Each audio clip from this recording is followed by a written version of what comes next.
Сәлем баршаңызға, менің арнама қош келдіңіздер. Бүгін біз сіздермен осылай 10 минутта дайын болатын күріштен гарнир дайындайтын боламыз. Езілмейтін, жабыспайтын және шашыраңқы болып пісетін күріш дайындаймыз. Алдымен біз осы 2 стакан күрішімізді салып, міндетті осындай 1 стаканмен болу керек. Жақсылап 3 рет жуып алатын боламыз, суымыз тазарғанша. Ендігі қызып тұрған табамызға сұйық майымызды құйып, жуып алған күрішімізді салып, барлығын орташа отта қуырып алатын боламыз. 2-3 минутта қуыратын боламыз, араластырып тұры қуырамыз.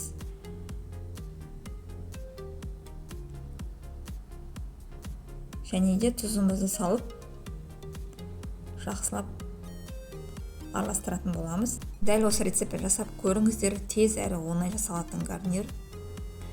Ендігі біз осы қуырып алған күрішіміздің үстіне 2 стакан суымызды құятын боламыз. Дәл 2 стакан күріштегідей 2 стакан ыстық суымызды құятын боламыз. Міндетті түрде ыстық су болу қажет. Барлығын құйып осылай араластырып, бетіне осындай пергаментный бумагамызды қойып, крышкамызды мықтап жабатын боламыз. 10 минутқа осылай қалдыратын боламыз. Жай отта пісіріп аламыз күрішімізді. Мына бізде 10 минут өтті, күрішіміз біздің дайын. Өте әдемі күрішіміз дайын болды. Ешқандай жабыспайды, езілмейді, шашыраңқы болып піседі. Мен осылай үстіне консервадағы жүгеріні қостым. Осы жүгеріні қосып жасайтын болсаңыздар, өте дәмді болып шығатын болады, және де әдемі көрінеді. Сіз қалауыңызша қоссаңыз да, қоспасаңыздар да болады.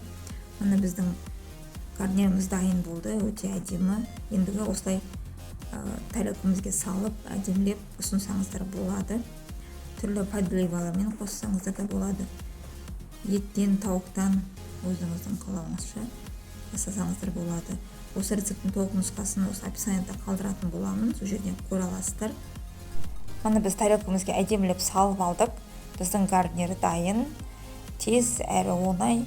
Міндетті жасап көріңіздер. Сіздермен болған Рима. Арнама тіркеліп ұмытпаңыздар, лайк басып, комментарий қалдыруды ұмытпаңыздар. Баршаңызға да көп рахмет, ас болсын.